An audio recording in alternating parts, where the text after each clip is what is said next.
West Tigers have produced the biggest upset of the season, stunning the reigning premiers in the pouring rain at Bathurst. The hard-fought win was the Tigers' first of the year and brought a 273-day losing streak to an end. Brooks along the ground. It's going to be a try. It's Brandon Wakeham.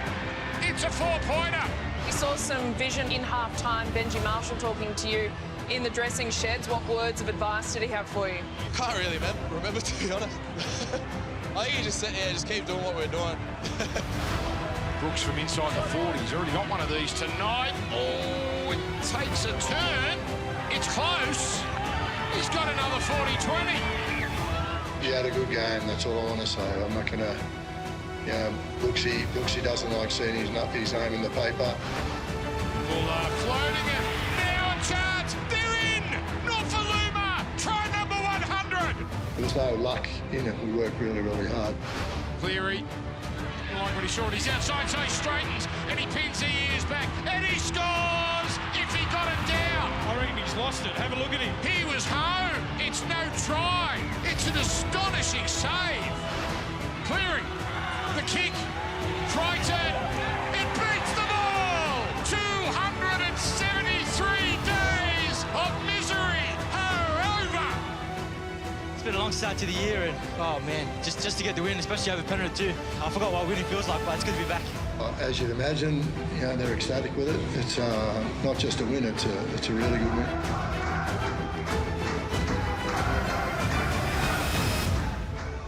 That was the moment of the round, all thanks to the TAB. Let's bring the journos straight in. Buzz Rothfield and Brent Reid, and what a win. How are you guys? All good? Good, yeah, great. That's the way. Sorry I didn't ask you how you were, Reedy.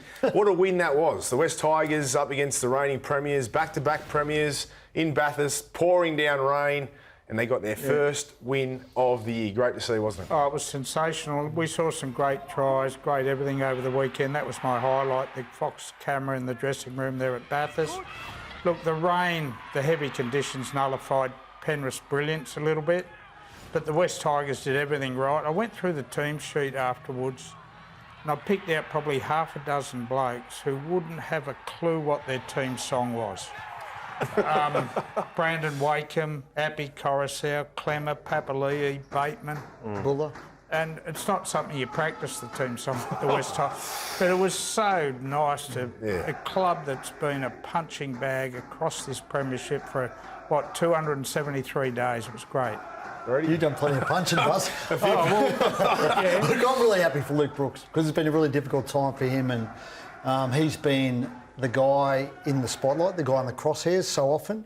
And he was amazing on Saturday night. I'm not sure if it's enough to get him another contract there because he's off contract at the end of the year, and let's be honest, they still haven't made a call yet. It was an amazing performance, but it's not enough for a contract. I know, but I was really happy for him because he's carried the weight of the world on his shoulders for a long time now, and you could see the relief and joy at full time when he led that team to victory. It was great for him. He also had such a significant part in the victory too. Yeah, from the very first step, the 40-20, and off he went. And yeah, well done to Luke. A little reminder of what he can do, I guess. We haven't seen enough of it, have we? But it's a reminder of the talent that's there. He's always had the talent and the ability. It's just that we haven't seen it enough. And being in the side that he's been in probably hasn't helped. But to outplay Cleary as well, the best half in the game, he was dominant, wasn't he? Yeah, he was. Look, Penrith got a real problem playing in the wet. Yeah, they've lost a few games this year, nearly all been in the wet. They lost World Cup Challenge against St Helens. Parramatta beat them in the wet. Now they got beat again. They seem to just not understand where the football is different. That said, West Tigers, the master coach Tim Sheens comes in and he's got the experience. He goes back. He made them wear tape their wrists up to get a little bit of adhesion in there, just carrying the ball, so hopefully he doesn't get squeezed out as much. And just those little subtle differences, kicking early in the tackle count, which Brooks just carried out to perfection. Just things like that, which they're not dry weather football tactics, and West were just better at it. I think it was Coruscant too. I mean, I think because of the performance of Brooks overshadowed Coruscant, but his leadership, his discipline, ball control, running game out of dummy half, he was on the ball and led by example. You said they struggled a bit in the wet. I don't think Penrith are the same side as they were when they won their two comps, and the recruitment drain and the players they've lost the last couple of years have made them very beatable. And teams like South, teams like the Roosters, teams like Storm. But Buzz, they are still the reigning premiers taking on a team that hadn't won a game all season. Yes. Like the difference in skill level between the two teams was apparent, okay? But West Tigers that have been coming, they spoke about it after the game. They had nearly got the chocolates against Manly. They were competitive against Parramatta. Before that, they had started to get themselves in the contest. They'd just forgotten how to score. But then you get a game like the other night where the rain just basically just condenses the difference in talent. It comes down to effort. The effort hadn't been a problem with the Tigers. Point scoring becomes less important because of, what was it, 12-8, I think it was the final score.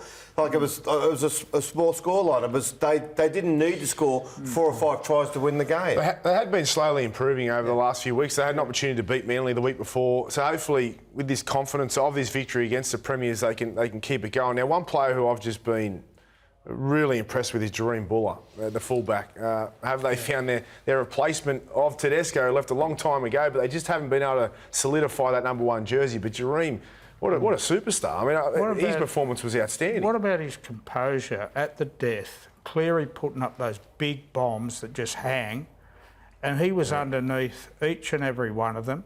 The tackle he made on Cleary was just world class to prevent a try there. Yeah. He's a terrific player. Tim's been raving about him since the pre-season, to be fair. I mean, he was outstanding in the pre-season. Tim actually said during the pre-season at some point this year he might go past Dane Laurie and Charlie Staines, and he's done that. And he's a great story. Like, this is a kid who stopped playing the game for basically a year to play basketball. He wanted to be a professional basketball player. And then he came back because a mate of his was playing at the Tigers. Warren McDonald gave him an opportunity, and now he's their fullback. One day at the Titans field, they let him go because of his basketball dream. Is that right? Yeah. And then he comes back and plays league. Well, to be honest, I think he would have left him anyway, right? Because he wanted to go and play basketball, but they didn't stand in his way when he went and sat down with them.